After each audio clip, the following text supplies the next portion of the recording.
Ada 3 masalah besar di Eropa saat ini di dalam melihat perang di Ukraina. Memahami ketiga masalah tersebut akan membuka mata kita akan perang ini bisa meluas secara militer atau perang ini akan membuat dunia menjadi masuk dalam Great Depression atau hanya terhenti menjadi New Colder War jilid 2. Diawali dengan melihat Indonesia. Indonesia memang jauh dari tempat perang Ukraina. Indonesia kalau membaca komen berita nasional, tidak ada satupun yang membahas geopolitik Indonesia terhadap dunia. Seakan perang Ukraina-Rusia hanya perang di timur Eropa dengan 2 tokoh, Zelensky di sisi barat dipuja sebagai pahlawan dan pemuja timur yang kebanyakan negara yang diinvasi Amerika dan diinvasi Eropa Barat memuja Putin sebagai superhero melawan ekspansi Thanos untuk mencaplok Ukraina dengan soft power, yaitu join NATO. Rusia melawan NATO. Di Indonesia hanya kecil saja berita perang Ukraina, di mana di sana padahal ada 2 negara besar, Amerika di sisi NATO dan Uni Eropa, dan ada Tiongkok yang mendukung Rusia. Kemudian ada pecahan kecil lagi negara-negara yang tidak memberikan sanksi kepada Rusia masih berdagang dengan Rusia, termasuk India membeli minyak Rusia. Misalnya, yang kalau membesar perang di Ukraina kemungkinan ambil posisi masing-masing menjadi jelas sekarang. Ujung-ujungnya adalah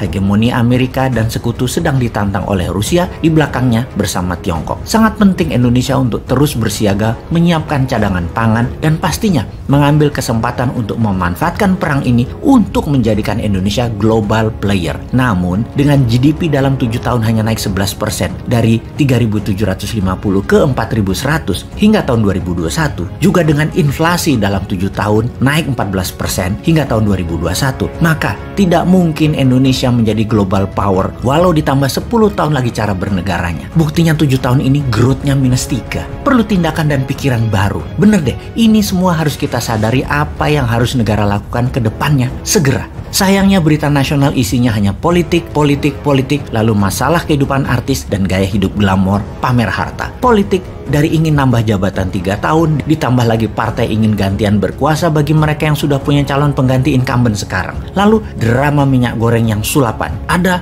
lalu hilang. Harga naik, ada lagi minyak gorengnya. Kita berikan keplok-keplok untuk hal ini, terutama semua partai politik yang pada saat ketiadaan minyak goreng, partai politik bisa bagi-bagi minyak goreng. Itu sulapan mereka. Kemudian masalah kearifan lokal di Mandalika versus teknologi BRIN rekayasa cuaca menghiasi media pamer prestasi. Kemudian label halal yang bagi banyak orang terheran-heran, di mana dalam ajaran agama mengatakan semua hal yang ada di dunia adalah halal kecuali yang Allah haramkan. Harusnya lembaga label ini melabel yang haram saja.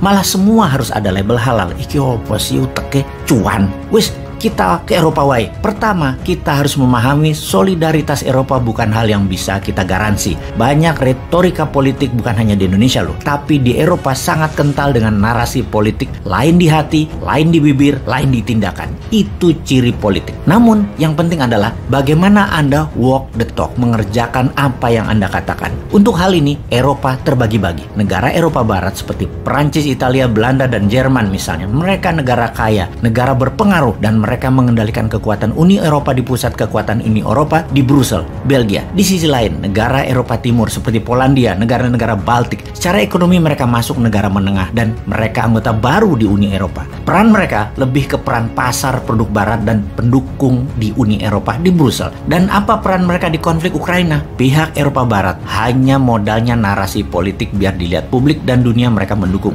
Ukraina atas nama kemanusiaan. Namun, sampai sebulan invasi Rusia ke Ukraina, Eropa Barat masih membeli minyak Rusia dan membeli gas Rusia dan masih bicara dengan Putin layaknya teman ketika mereka menelpon Putin. Sementara di sisi negara Eropa Timur, di dalam konflik Ukraina mereka sangat aktif. Polandia hingga saat ini menerima lebih dari 2 juta pengungsi. Slovakia memberikan roket misil misalnya. Jadi hanya Eropa Timur yang walking the talk. Dalam keanggotaan Uni Eropa, negara-negara Eropa Timur mendukung Ukraina masuk Uni Eropa. Negara Barat masih mempertimbangkan setengah hati mendukungnya. Di sini Rusia tahu dan mengambil peluang yang pasti bahwa Eropa Barat akan flat-footed, kakinya akan diam di tempat, tidak akan serang Rusia balik. Kita pertajam lagi infonya. Ada 3 hal yang menjadi masalah di Eropa saat ini kalau kita mau melihatnya. Geografi, sejarah, dan ekonomi. Eropa Timur itu jaraknya terdekat dengan Ukraina dan Rusia, di mana perang memberikan pengaruh langsung buat negara-negara Eropa Timur. Banyaknya pengungsi ke negara mereka, dan mereka paling berisiko tinggi bisa meluasnya perang ke negara mereka. Sementara negara Barat, jarak mereka jauh jauh dari radar Rusia. Mereka lebih terisolasi. Negara Eropa Timur itu hanya buffer country Eropa Barat. Itulah jahatnya Eropa Barat. Otaknya jahat dan tindakannya tegaan. Pastinya akan sedikit pengungsi sampai Eropa Barat. Sedikit senjata akan ditembakkan mencapai Eropa Barat. Risiko mereka kecil terkena imbas perang fisik ini. Yang kedua masalah di Eropa adalah sejarah. Negara Eropa Barat seperti Perancis, Portugis, Belanda, Jerman adalah negara penjajah. Negara pengkoloni di abad pertengahan hingga abad ke-20 ke negara lemah di Asia, Afrika, Amerika Latin. Mereka itu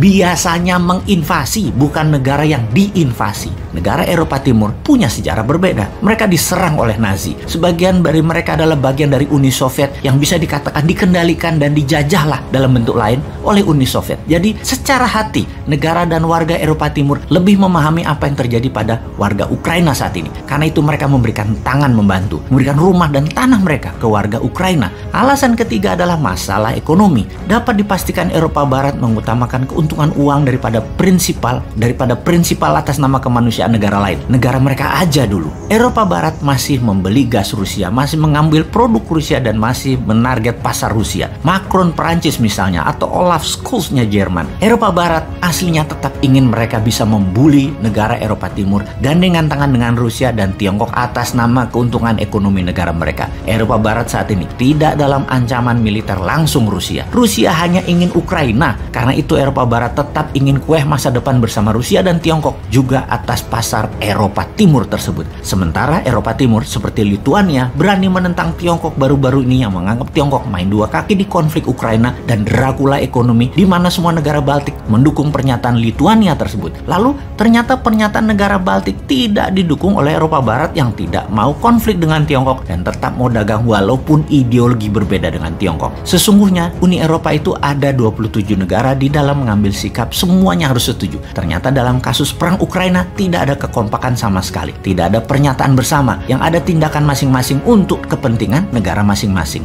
Di sisi luar jauh, sang New World Order, Inggris dan Amerika juga tidak dianggap oleh Uni Eropa. Sanksi ekonomi terhadap Rusia tidak dijalani sepenuhnya oleh Uni Eropa. Uni Eropa sesungguhnya juga sudah tidak taat lagi kepada Thanos tersebut. Jadi, mimpi Eropa Barat tetap sama. Di seluruh Eropa, satu kebijakan, satu mata uang dan kendali pasar Eropa Timur dan pastinya satu pertahanan keamanan NATO. Secara narasi, Uni Eropa menyatakan perjuangan Ukraina adalah simbol keluarga besar Eropa dan semangat Eropa. Namun hanya di bibir pejabatnya saja. Tidak ada tindakan nyata. Sungguh, keluarga macam apa yang dimaksud oleh Eropa Barat? Kok gitu memperlakukan keluarga? Jadi apa yang tersisa untuk Kiev saat ini? Ukraina sebuah negara yang memiliki banyak teman tetapi tidak memiliki keluarga. Terakhir, yang tersisa untuk Indonesia apa? Mulai paham dunia. Lalu apa yang Indonesia harus lakukan dan ambil posisi sekarang? Bagaimana?